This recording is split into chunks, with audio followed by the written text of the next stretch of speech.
The slap came out of nowhere. One moment I was standing in the living room, my fists clenched at my sides, my face hot with anger. The next, my stepmother's palm collided with my cheek, the sound ringing out like a gunshot. I stumbled back, my breath catching in my throat. A sharp sting spread across my face, my skin burning from the force of the hit. My heart pounded so hard it felt like it would explode. Beatrice stood in front of me, her chest heaving, her eyes blazing with fury. "You ungrateful brat," she spat, her voice dripping with venom. "Do you think you can talk back to me? In my house." Her house. That's what she called it. As if my father hadn't built this place with his own hands. As if my mother hadn't once ruled these walls with love and warmth. As if I were just some stray dog she had to tolerate. My jaw tightened. My fingers dug into my palms.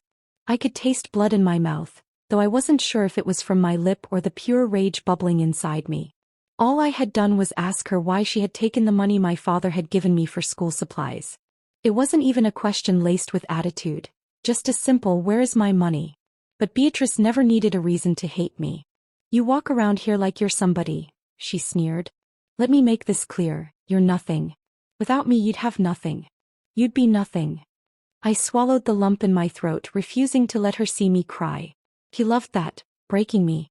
I had been in this house for years and yet I had never truly belonged.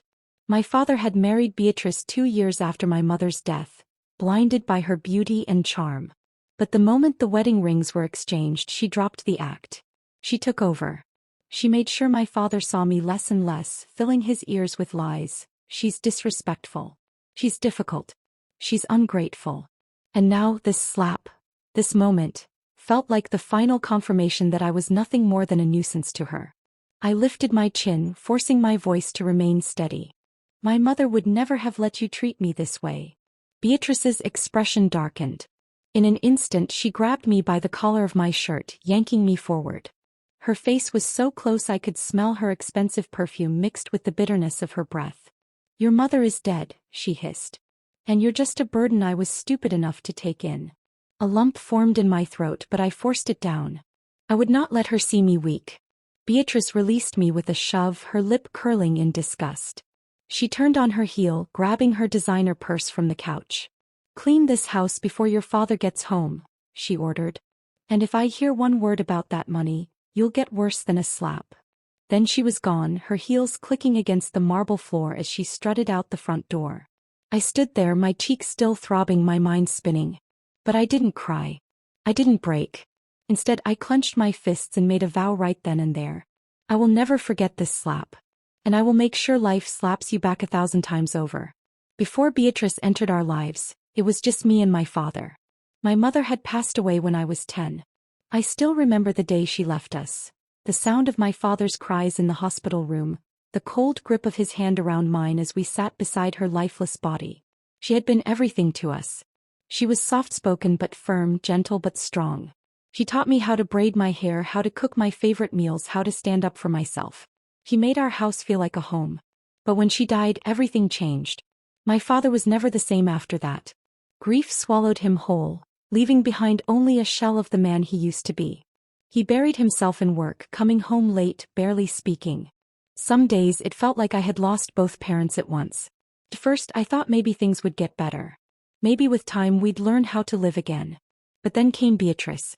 She was beautiful, I'll admit that. The kind of woman who turned heads when she walked into a room. She had smooth caramel skin, perfectly styled hair, and a smile that could melt even the coldest heart. And that's exactly what she did to my father. He met her at a business function. She was younger than him by nearly 10 years, charming and poised, with just the right words to make him feel alive again. I remember the first time he brought her home. I was 12, still small enough to cling to hope that maybe, just maybe, she would bring back the happiness we had lost. But hope is a dangerous thing. At first she pretended to be kind. She cooked for us, laughed at my father's jokes, and even braided my hair once, though she pulled too hard and didn't seem to care when I winced. "This house could use a woman's touch," she had said, looking around the living room. My mother's photos still lined the walls, her favorite vase sitting on the coffee table, the scent of her old vanilla candles lingering in the air. A week later those photos were gone. The vase was replaced with something expensive and modern. The candles were thrown out. It's time for a fresh start, Beatrice had told my father sweetly. And he, desperate to move forward, agreed. I didn't. I started noticing the little things. The way she watched me when my father wasn't looking, the way her patience wore thinner and thinner each day. It started with small things.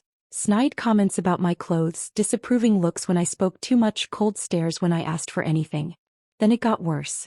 She found new ways to make my life miserable. She would take the lunch money my father gave me and tell him I lost it. She would throw away my school books and say I was careless. She would whisper to him late at night, telling him I was being disrespectful, difficult, ungrateful.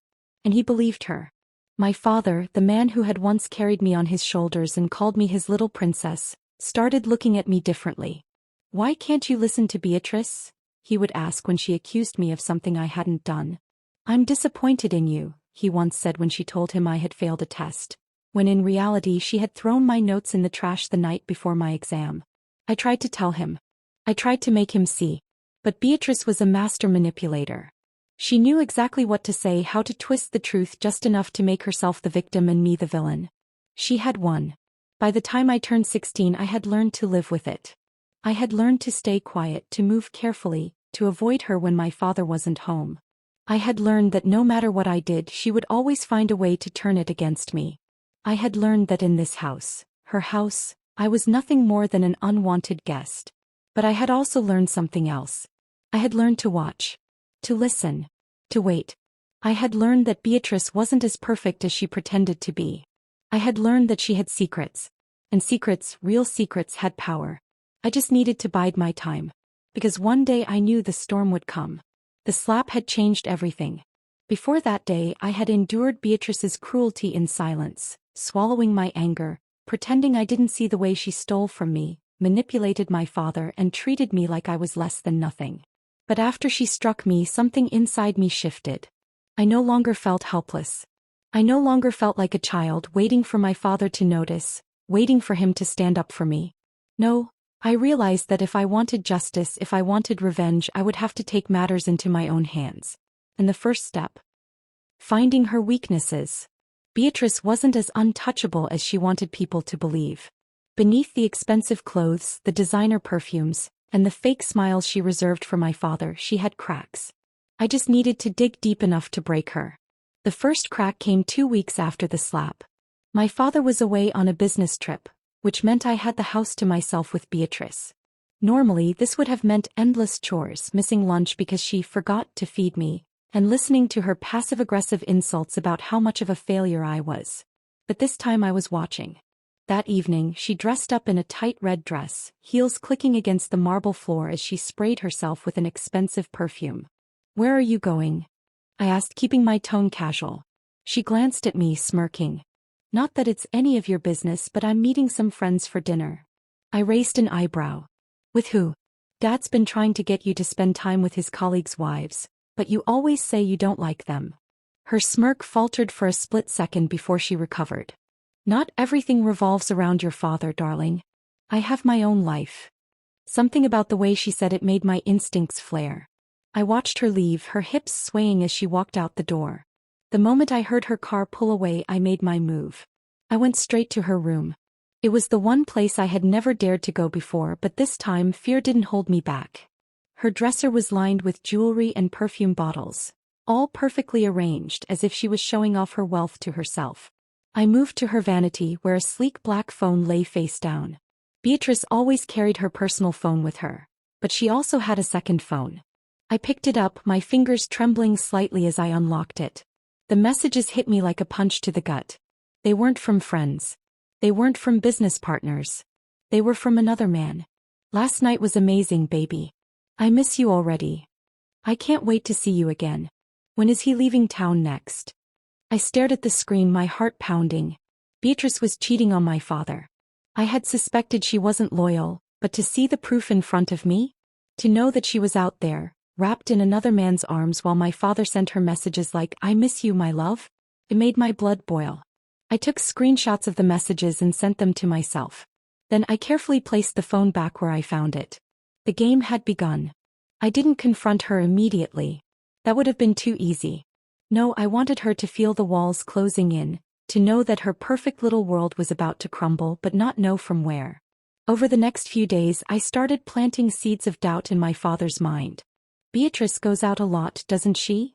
I said one morning while he sipped his coffee. He frowned. "She says she meets with friends." "That's weird," I mused. "Because I heard her on the phone the other day and she said she was meeting clients. Maybe I misunderstood." I watched as a flicker of uncertainty crossed his face. Then I started slipping little hints. "Dad, Beatrice left her second phone on the counter the other day. I didn't know she had another number. I saw Beatrice talking to some man at the mall last weekend. She said he was an old friend but they looked really close." I never said anything directly. I just planted doubt, let it fester. And it worked. One evening my father came home earlier than expected. Beatrice wasn't there. "Where is she?" he asked, loosening his tie. "She said she was going to see some friends," I replied, pretending to scroll through my phone. "Funny thing though. I thought I saw her get into a black Mercedes when she left. We don't know anyone with a car like that, do we?" I could see the storm brewing in his eyes. It wouldn't be long now. The night my father caught her was one I'll never forget. I had already known where she was going, because I had followed her once before. I knew which hotel she and her lover used. I knew what room they always met in. So that night I made sure my father knew exactly where to go. I left a small anonymous note on his desk. "If you want to know where your wife goes when you're away, check the Royal Crest Hotel. Room 304. I had never seen my father move so fast. He grabbed his keys and stormed out. I followed, staying a few cars behind as he drove like a madman. By the time he burst into that hotel room, I was already standing in the hallway watching from a distance. The moment was glorious. I heard the shouting, the accusations, the sound of a glass breaking. Then Beatrice came stumbling out, her lipstick smudged, her hair a mess. My father followed, his face red with rage. "You disgust me," he bellowed. "After everything I've given you, this is how you repay me?" "James, please let me explain," Beatrice begged, tears streaming down her face. But it was too late. For years she had made my life miserable. She had stolen my happiness, my security, my father's love. And now life was slapping her back 1,000 times over. I stood there, watching as she fell apart, as my father turned his back on her, as the perfect life she had built came crumbling down around her. And I smiled. This was just the beginning. The slap had set the stage for a war, and I was ready to play my part. After uncovering Beatrice's affair and planting the first seeds of doubt in my father's mind, I realized I needed a plan. Something bigger than just catching her red-handed. I wanted to watch her world crumble piece by piece, to feel the same helplessness she had forced on me for years. Beatrice was a creature of habit. She thrived on control, her perfectly manicured life revolving around one thing: money. I saw it in the way she flaunted her wealth, her designer clothes, her expensive jewelry, her obsession with the latest trends. She prided herself on her status, on the image she portrayed to her shallow friends. If I wanted to destroy her, I had to hit her where it hurt most: her wallet. One night, when my father was away on a business trip, Beatrice threw a lavish dinner party. She had invited her friends, women just as self-absorbed as she was. I watched from the shadows, unnoticed as always, while she entertained them in our dining room. She laughed loudly, boasting about her latest shopping spree and a supposed investment opportunity. "It's all about knowing how to manage your money," she said smugly, swirling her glass of wine. "James trusts me completely. I handle all our finances." Her friends nodded, their eyes gleaming with envy. They didn't know the truth, that Beatrice's investments were nothing more than reckless spending and lies. She was living on borrowed time, using my father's money to maintain her image. After the guests left and Beatrice had gone to bed, I snuck into her office. It was a room she kept locked, but I'd learned to pick the lock with a bobby pin, a skill I'd perfected over the years of surviving her neglect. The office was pristine, almost sterile, with a mahogany desk and neatly organized files. But beneath the surface, chaos reigned. I found stacks of unpaid bills hidden in a drawer, credit card statements with alarming balances, and notices from debt collectors. Beatrice was drowning in debt and my father had no idea. This was my first real weapon. The next day I planted the first seed. Over breakfast, I casually mentioned to my father, "Dad, have you noticed how many packages keep arriving for Beatrice? It seems like there's a new one every day." He glanced up from his newspaper, frowning slightly. She likes to shop, he said dismissively. Yeah, but I overheard her talking about a new investment last night. Something about using the family savings. I let the sentence hang in the air, watching as confusion flickered across his face. Family savings? He repeated. She didn't mention anything to me. Maybe I misunderstood, I said with a shrug, pretending to be uninterested. But the doubt had been planted. Over the next few days I continued to drop little hints. When my father was out of earshot, I'd make phone calls in the kitchen, pretending to speak to a friend about Beatrice's spending. I'd say things like, I don't know how she can afford all those clothes. My dad doesn't make that much. Or, she said something about needing a loan. Do you think she's in trouble? It wasn't long before the whispers started. My father's business partner pulled him aside one afternoon. James, are you sure everything's all right with Beatrice? She mentioned something about financial trouble the other day. My father's brow furrowed. Financial trouble? What are you talking about? She was asking about loans, mentioned some overdue payments. I just assumed you knew. That night my father confronted Beatrice. The argument echoed through the house, their voices sharp and accusing.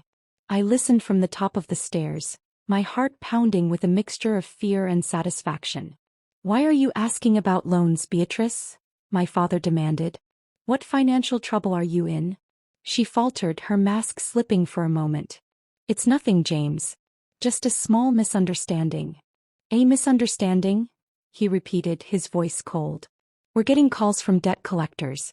How long were you planning to keep this from me? Beatrice recovered quickly, turning on her charm. James, you're overreacting. It's just a few late payments. I'm handling it. But the damage had been done. For the first time my father's trust in her had cracked. With Beatrice's financial troubles exposed, I moved to the next phase of my plan, creating chaos. I started small, tampering with her belongings.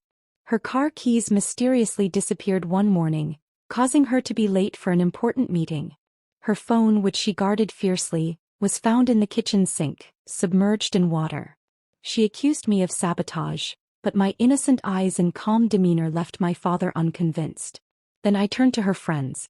Beatrice prided herself on her social circle. Women who thrived on gossip and scandal. I knew exactly how to use that against her. At her next gathering I accidentally left her bank statements out in the open. The numbers were glaring, unpaid balances, overdraft fees, mounting debt. Her friends noticed, their whispers turning into a hum of judgment. Beatrice, dear, one of them said, her voice dripping with false concern, is everything all right? You seem stressed. Beatrice's face flushed with embarrassment. Everything is fine, she snapped, but her friends exchanged knowing glances. The whispers grew louder. Her perfect image began to crumble. Beatrice's world was slowly unraveling, and I watched with cold satisfaction. She started losing control, her lies catching up to her, her friends turning their backs. She grew paranoid, lashing out at everyone around her. One evening, after yet another fight with my father, she stormed into my room, her eyes wild with anger. I know what you're doing, she hissed, her voice low and dangerous. You think you're clever, don't you? But you're just a stupid little girl. You can't beat me. I met her gaze, my expression calm. I'm not doing anything, Beatrice. Maybe life is finally catching up to you. Her eyes narrowed, but she said nothing, storming out of the room. In that moment I knew I had won. The seeds of revenge had been planted, and soon they would grow into the storm that would destroy her. Beatrice was unraveling.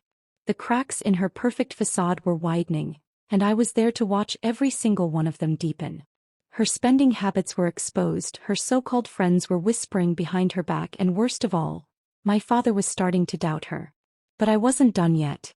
A slap had started this war, but I wanted to end it with a complete and utter downfall. She had ruled this house like a queen for too long, treating me like dirt beneath her feet. Now it was time for her to feel the weight of her sins pressing down on her, crushing everything she held dear. A woman like Beatrice thrived on social status. Her entire identity was built around the idea of being admired, envied, and respected. So the best way to break her? Make her a laughingstock. A charity gala was coming up, one of the biggest events of the year. My father, ever the businessman, was a major sponsor. Beatrice, of course, planned to be the center of attention, dressed in an extravagant gown, dripping in jewels that weren't even fully paid for. I had a plan. Using her phone, which I had already learned to unlock months ago, I sent a message to one of the most prominent socialites in her circle, a woman named Clarissa Whitmore. The message was carefully crafted, full of arrogance and condescension. Clarissa, darling, I do hope you're not planning to wear that same tired gown again this year. Some of us have a reputation to uphold and I'd hate for you to embarrass yourself. Maybe next time I can recommend my designer, someone with actual taste. Then I deleted the message from Beatrice's sent folder and waited. The next morning the clause came out. Clarissa, furious and humiliated, shared the message with her entire social circle. By the time the gala arrived, every woman in Beatrice's circle had turned against her. I made sure my father and I arrived earlier than Beatrice. I stood at his side dressed in a sleek, simple gown, nothing too flashy, but enough to make me look elegant and poised. The moment Beatrice entered the ballroom, the air changed. Whispers spread like wildfire. Can you believe she said that to Clarissa? Does she think she's better than everyone? After all the debt she's in? Please. Beatrice was smiling, oblivious, until she noticed the cold stares, the way conversations stopped whenever she approached. Confusion flickered across her face, then panic. She tried to approach one of her friends, only to be met with a sharp, dismissive nod before the woman turned away. I watched from across the room as realization hit her. The queen had lost her court. She turned to my father, her voice low. James, something is wrong. Everyone is acting strange. Before he could respond, Clarissa approached, her expression venomous.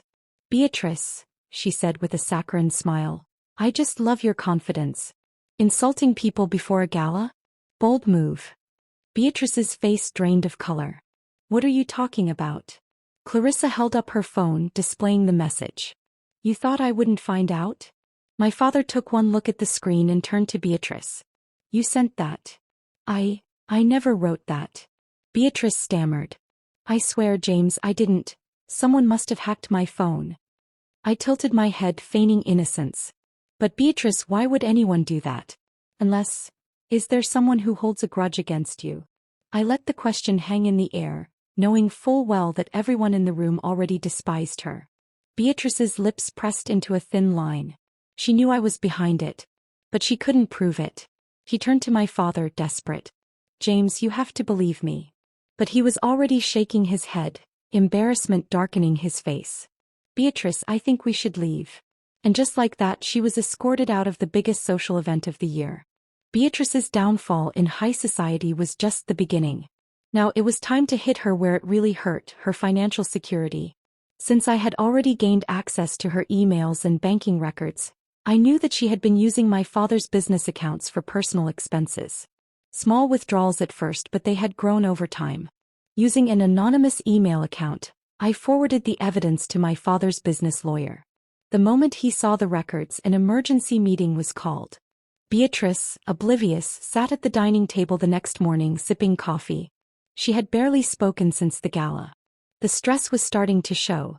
Her usual flawless makeup couldn't hide the dark circles under her eyes. She was unraveling. Then my father's phone rang. I watched him answer it, his expression growing darker with every passing second. What do you mean, unauthorized transactions? He asked sharply. Beatrice froze. Her grip on her coffee mug tightened. Thousands of dollars missing? My father stood up so fast his chair scraped against the floor. His eyes snapped to Beatrice. No. There must be a mistake. Pause. I understand. I'll be in the office soon. My father ended the call, his voice dangerously low. Beatrice, he said, his tone cold. Do you know anything about unauthorized transactions from my business accounts? Beatrice's face paled. James, of course not. There must be some kind of misunderstanding. I leaned forward slightly, watching her squirm. She was a good liar, but the panic in her eyes betrayed her. My father shook his head. The evidence says otherwise. Thousands of dollars have been withdrawn from company accounts and redirected to private expenses. Luxury shopping, spa treatments, even hotel bookings. He narrowed his eyes. Would you like to explain that last one? Beatrice's hands trembled as she placed her coffee mug down. James, listen to me. I would never steal from you.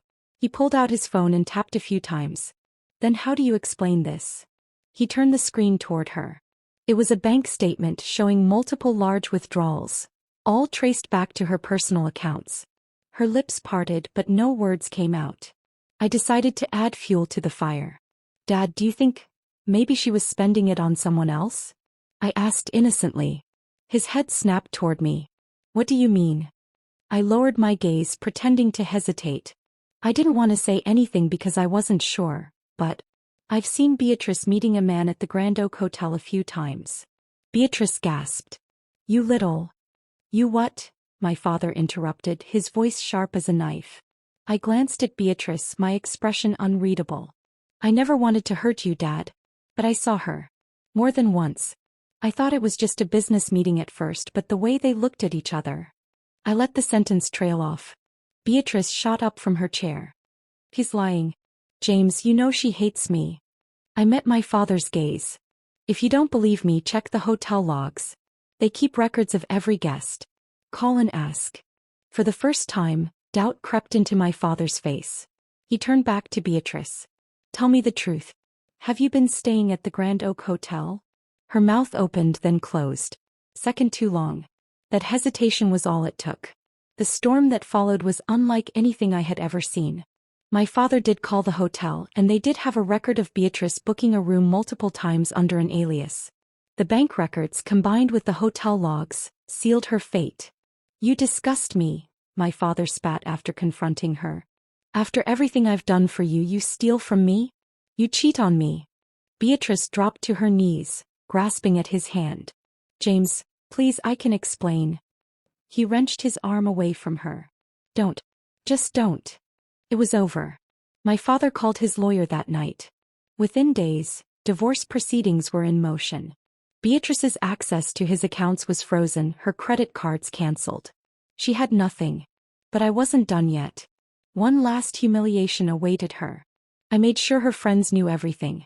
I sent an anonymous email to every socialite in her circle, detailing the scandal, the stolen money, the affair, the lies. Screenshots of her transactions, the hotel records, everything. By the end of the week, Beatrice was a pariah. No one returned her calls. Her so-called friends shunned her. The women she once mocked now mocked her, laughing as she desperately tried to salvage what little dignity she had left. The final nail in the coffin came when she was forced to move out of the house. My father had bought the home long before he met her, and with no financial power left, Beatrice had nowhere to go. I watched from my bedroom window as she loaded her suitcases into a cab, her once pristine hair disheveled, her eyes hollow with defeat.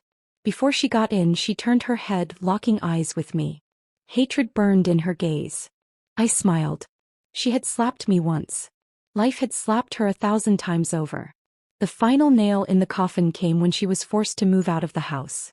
My father had bought the home long before he met her, and with no financial power left, Beatrice had nowhere to go. I watched from my bedroom window as she loaded her suitcases into a cab, her once pristine hair disheveled, her eyes hollow with defeat. Before she got in, she turned her head, locking eyes with me. Hatred burned in her gaze. I smiled. She had slapped me once. Life had slapped her 1,000 times over. Beatrice's fall from grace was swift, but nothing had prepared her for the final act of humiliation. After months of her cruelty and manipulation, I had plotted her destruction with calculated precision, pushing her until there was nothing left but the fragments of her once pristine reputation. Now everything I had orchestrated would come to fruition, and I would make sure she never recovered. It wasn't enough for her to lose her friends or her money. I wanted her to feel the weight of her failure in every corner of her life. I wanted her to suffer, to be cast out and forgotten, to never be able to stand tall again. The house, the symbol of Beatrice's power, her wealth, and her control, was the first casualty. I had already convinced my father that the home was an asset tied too deeply to Beatrice's manipulations. It wasn't just the large sums of money she had siphoned from his accounts. It was the way she had used that house to build her empire, to surround herself with false friends and empty promises. My daughter deserves it, Beatrice had always said, her voice dripping with condescension. The best of everything. But now it was my time. I had waited for this moment, and I wasn't going to let her leave without feeling the full brunt of my revenge. The day after the divorce papers were filed, I called in a real estate agent, someone with a reputation for making quick, discreet deals. Within hours, the house was officially listed for sale. The sight of her wandering through the empty halls of the home, the only place where she had ever truly felt in control, was almost poetic. She didn't even try to fight it anymore. She knew the game was over. She packed up her things, her prized possessions, designer clothes, jewelry, family heirlooms, leaving them behind like relics of a forgotten life.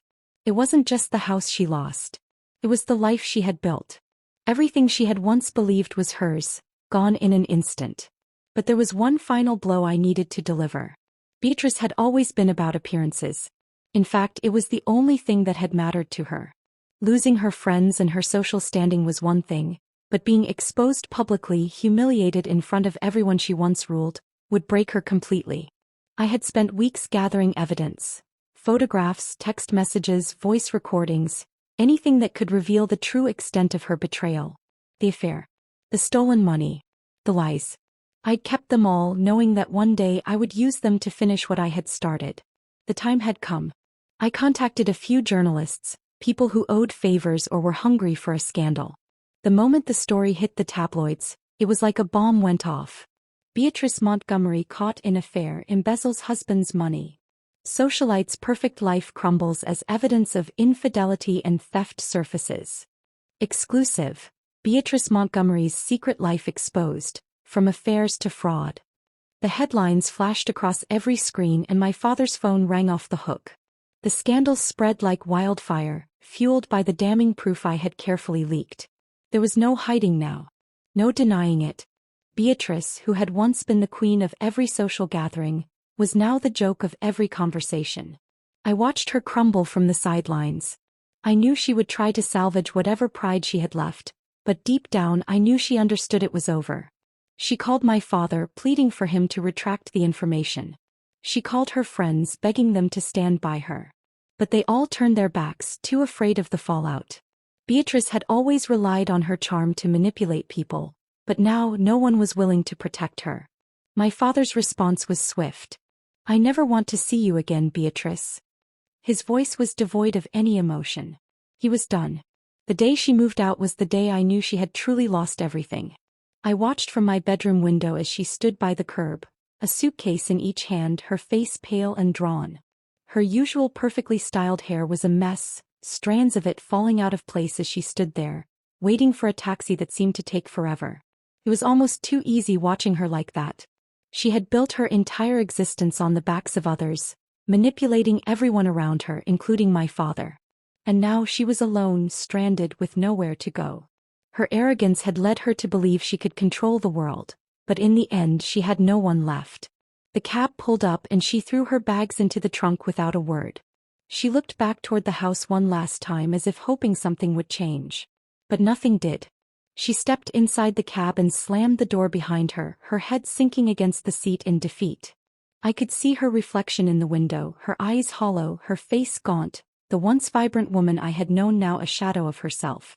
And then for the first time in years I smiled. The silence that followed was profound. Beatrice was gone, and with her, the constant tension, the cruelty, the way she had made my life a living hell. In the weeks that followed, I reveled in the peace. My father, free from her manipulations, began to heal. His guilt over the years he had wasted on her was obvious, but I could see that he was starting to find joy again. Real joy, not the kind that came from a woman who only cared about herself. Me. I had finally won. I had made her pay for every slap, every insult, every moment she had tried to break me. She thought she could destroy me, treat me like nothing. But now she was the one who had been destroyed. Beatrice had been slapped by life 1,000 times and I had made sure of it. I watched her fall and I never looked back.